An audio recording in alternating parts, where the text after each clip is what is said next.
धीरेन्द्र शास्त्री की अब वो किताब आएगी जो आते ही देश में कोहराम मचाएगी। मुगलों का इतिहास अब पुराना हो जाएगा, हर बच्चे को सनातन धर्म पढ़ाया जाएगा। धीरेन्द्र शास्त्री के दिमाग में वो कौन सा सवाल आया जिसने उन्हें किताब लिखने के लिए उकसाया। बाबा बागेश्वर को गुस्सा आया, किताब में सारा राज बताया। द केरला स्टोरी के बाद बाबा करने जा रहे हैं सबसे बड़ा खुलासा। देश के गद्दार बिल में घुस जाएंगे जब बाबा वो सच देश के सामने लाएंगे।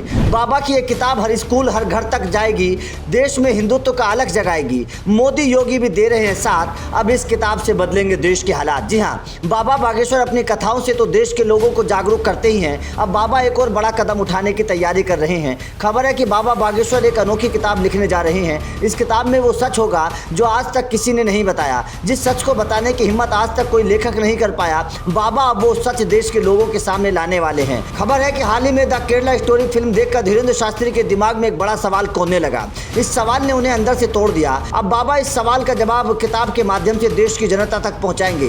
बड़ी बात यह है कि बाबा की इस खास किताब को लेकर बड़ी तैयारी हो रही है। जो काम आज तक किसी भी लेखक के लिए नहीं हुआ है, वो काम योगी आदित्यनाथ और पीएम मोदी बाबा के लिए करने वाले हैं। तो सुनिए, दरअसल खबर आई है कि पंडित धीरेन्द्र शास्त्री जल्द किताब लिखेंगे। ये किताब न केवल मध्य प्रदेश बल्कि देश के सारे स्कूलों में भेजी जाएगी। इस किताब के लिए पंडित धीरेन्द्र कृष्ण शास्त्री 5 दिन की छुट्टी भी लेंगे। वो एकांत में इस किताब को पूरा करेंगे। उन्हें इस किताब की प्रेरणा द केरल स्टोरी से मिली। दरअसल इस फिल्म में एक सवाल किया गया था जिसने बाबा को परेशान कर दिया था। अब उसका जवाब बाबा इस किताब में देने वाले हैं। इस फिल्म में सवाल किया गया था कि सनातन धर्म क्या है। इसी के जवाब में पंडित धीरेन्द्र शास्त्री किताब को लिखने जा रहे हैं। उन्होंने भरे मन से न केवल इसकी घोषणा की बल्कि लोगों से ये भी पूछा कि उनका विचार कैसा है। दरअसल हाल ही में पंडित धीरेन्द्र शास्त्री की मंदसौर के खेजड़िया में हनुमंत कथा चल रही थी। इस कथा के बीच में उन्होंने मन से कहा कि द केरला फिल्म में पूछा गया था कि सनातन धर्म क्या है। बच्चों को पता नहीं है सनातन धर्म के बारे में, इसलिए देश के लोगों को जागरूक करने और आने वाली पीढ़ी को सनातन धर्म की हकीकत बताने के लिए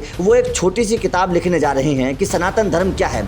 उसके बाद उस किताब को भारत के हर स्कूल में पहुंचाया जाएगा। उसके लिए हमने पूरी तैयारी कर ली है। उसके लिए हम समाज के लोगों से 5 दिन की छुट्टी भी लेंगे, एकांत में रहकर उस किताब को लिखेंगे। आपको बता दें कि द केरला स्टोरी में जो कहानी बताई गई है, उस कहानी में साफ तौर पर दिख रहा है कि किस तरीके से सनातन धर्म को तोड़ मरोड़ कर पेश किया जाता है, किस तरीके से हमारे देवी देवताओं को गलत बताया जाता है। वैसे पहले भी धीरेन्द्र शास्त्री सनातन धर्म को लेकर अपनी बात रख चुके हैं। वो भारत को हिंदू राष्ट्र बनाने की मांग भी कई सालों से कर रहे हैं। बाबा के इस काम में देश के लोग भी उनके साथ खड़े होते नजर आ रहे हैं। जिस तरीके से बाबा की कथाओं में भीड़ आती है, उससे पता चलता है कि बाबा को चाहने वालों की संख्या कितनी बड़ी है। तो आपका बाबा की इस कथा पर क्या कहना है और क्या आपको लगता है कि इस तरीके की किताब देश में आनी चाहिए? कमेंट करके जरूर बताएं।